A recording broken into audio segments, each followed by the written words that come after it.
All right, let's take a look at the differences between the nervous system and the endocrine system. So both the nervous and endocrine system are crucial parts that in our body, and it allows different parts of our body to communicate with each other so that different things can happen.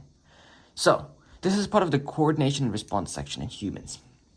So both of these things happen due to external and internal conditions.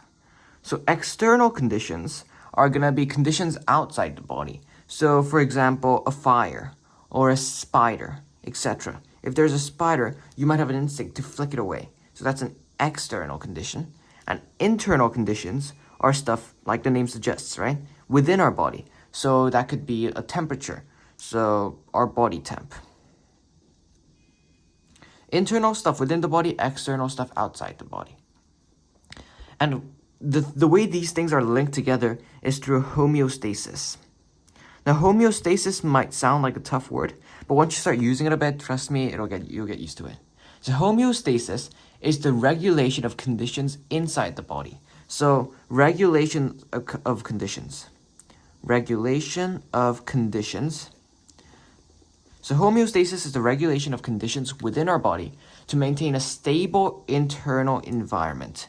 So for a stable, so by stable I mean constant internal environment. Stable internal environment. So for example, a constant body temperature. We can't have our body temperature go from 37 to 50 degrees, right? That we'd die.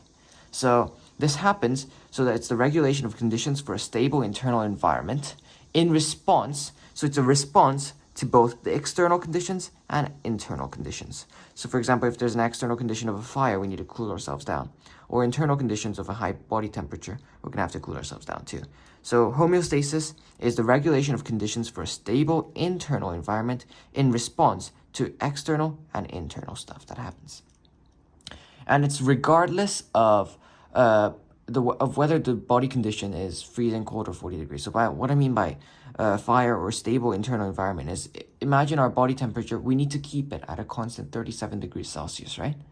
And that happens, it has to stay at 37 degrees Celsius regardless of whether the outside temperature is 100 degrees or freezing cold.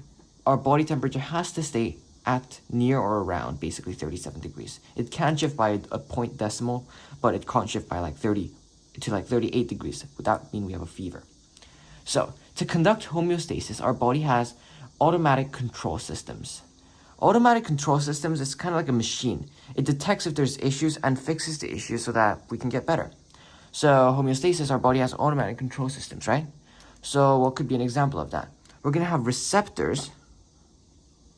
Receptors are kind of like sensors. It detects if there's any issues. So the receptors could detect if our body temperature is too high. For example, if the outside temperature is 40 degrees, we might start to sweat. So the receptors detect stuff. And signals are sent between and to and from receptors to coordination centers. Coordination centers. So coordination centers are the places where the action is decided, it's planned. And the actions decided by these coordination centers are sent to the effectors. The effectors are like the manual parts, and it actually brings about change, it starts stuff. And to relay information between receptors, coordination centers, and effectors, we use two different types of systems. We have the nervous system and the endocrine system. So let's take a quick look at the quick differences between the nervous, all right, endocrine first, because I already started, endocrine versus the nervous system. What's the differences between the two? Well, the endocrine system is, it relies on hormones. So it relies on hormones. And by relying on hormones, it allows small molecules. So by glands, the glands secrete small molecules, and it gets transported via our bloodstreams. And that means that our glands are going to produce these molecules, right? Small molecules called hormones. And they're going to get transported via our blood to all the different parts of our body. Now, this is good in that it's not really good, but it's slow. So the result, it's spread more slowly, but slowly spread. So it brings about change slowly. But the effects last a long time. So it brings about a long, good quality change. So you could say the endocrine system is slow but steady. So it's slow and steady because it brings about steady and good change that lasts for quite a long time. And this is spread all around our entire body. So it's a general thing. It affects our entire body. Now the nervous system is quite the opposite. It relies on electrical impulses. And these electrical impulses are transported via our nerve cells. These hormones, they were transferred via glands. The glands produce the hormones and they're transported via our bloodstream. But nervous system relies on electrical impulses and nerve cells. So it's transported via our nerve cells. Now, what do we know about electrical stuff? They're incredibly fast, right? Just look at lightning. Lightning's super fast. Speed of light is incredibly fast. So this allows things to be spread fast, incredibly fast, much faster than the endocrine system. But the effects are just as short. Effects are just as short. Well, the endocrine system was slowly spread, but it was a good quality. It was slow but steady. The effects lasted a while. The nervous system uses electrical impulses, so it spread really quickly, but the effects are just as short. So you could say that this is fast, but low quality, because it lasts a very short amount of time. The endocrine system, slow but steady, so it lasts a while, but it's slow to spread. The nervous system is really fast, but it's low quality. You could say it's low quality. It's not actually low quality, but you know what I mean, right? The effects are short, so you could say it's low quality. And this, whilst the endocrine system targets our entire body, the nervous system only targets specific areas. So it doesn't target our entire body. It's precise, you could say. So let's take a look at an example of each of the uses of the endocrine system and the nervous system. So let's begin with the nervous system. So all these changes happen to regulate our internal body conditions, right? Through the homeostasis. So let's take a look at an example of homeostasis. It works through a process called, so this is for the endocrine system, the nervous system, by the way. Nervous system and how it does homeostasis. So, it works through a process called negative feedback. Negative feedback. It sounds really negative, right? Negative feedback.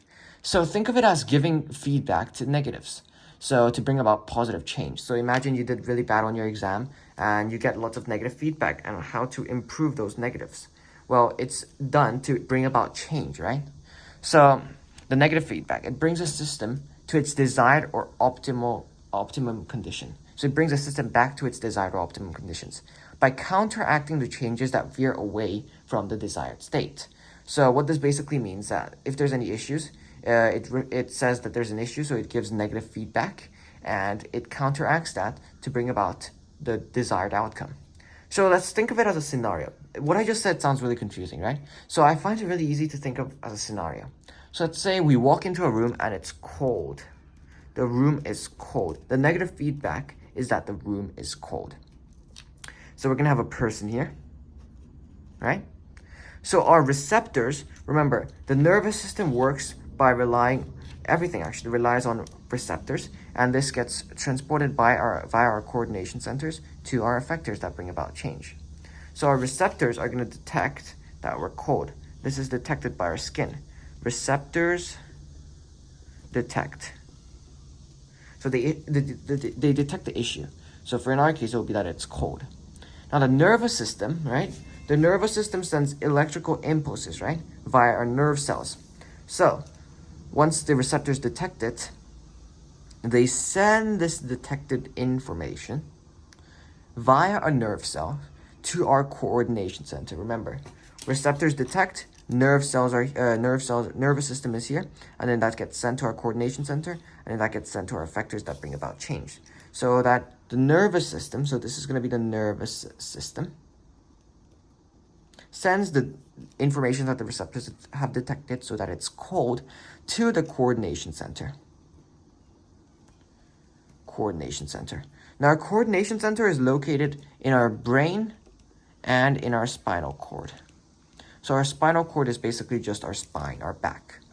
So the coordination centers detect that the receptors have received information that it's quite cold for us. And then they send the signals to the effectors that bring about change. So effectors are essentially muscles, because you need muscles, you need to move or do something to bring about change, right? So the receptors detect that it's cold, then it sends that information via our nervous system to our coordination center, and the coordination center sends that information to effectors so that the change can be made. So because we're cold, it's going to cause the muscles to shivering. Because when we're cold, we shiver, right? To kind of try and raise our body temperature. And eventually we're going to reach a good temperature, right?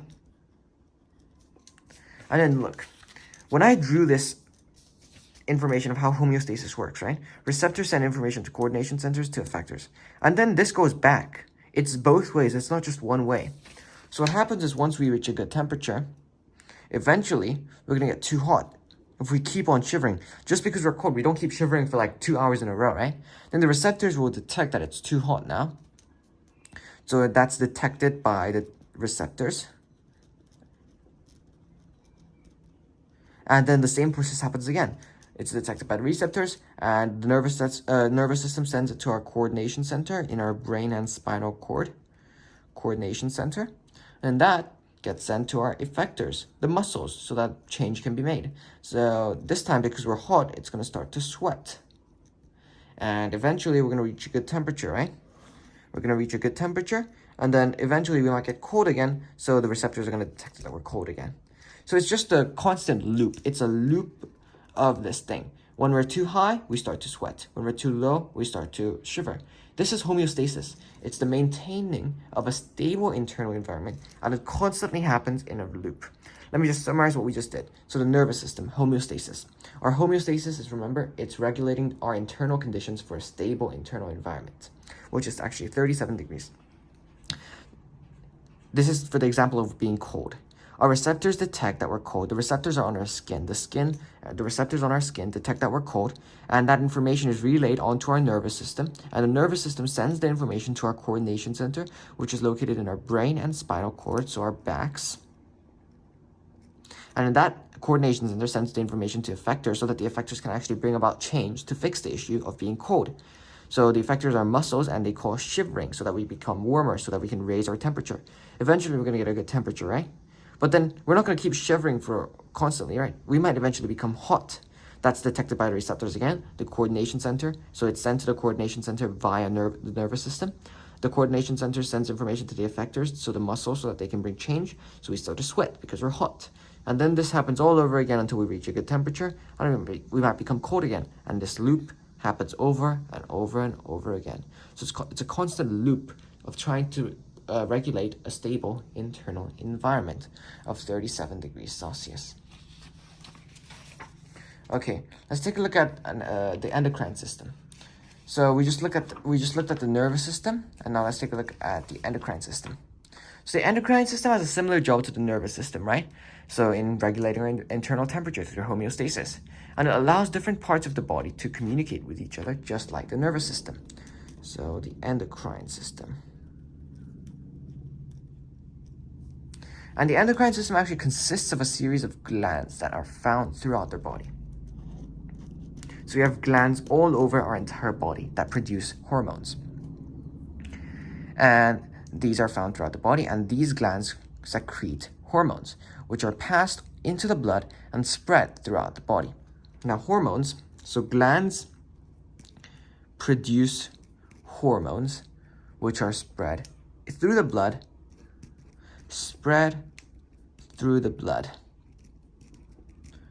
all over our body.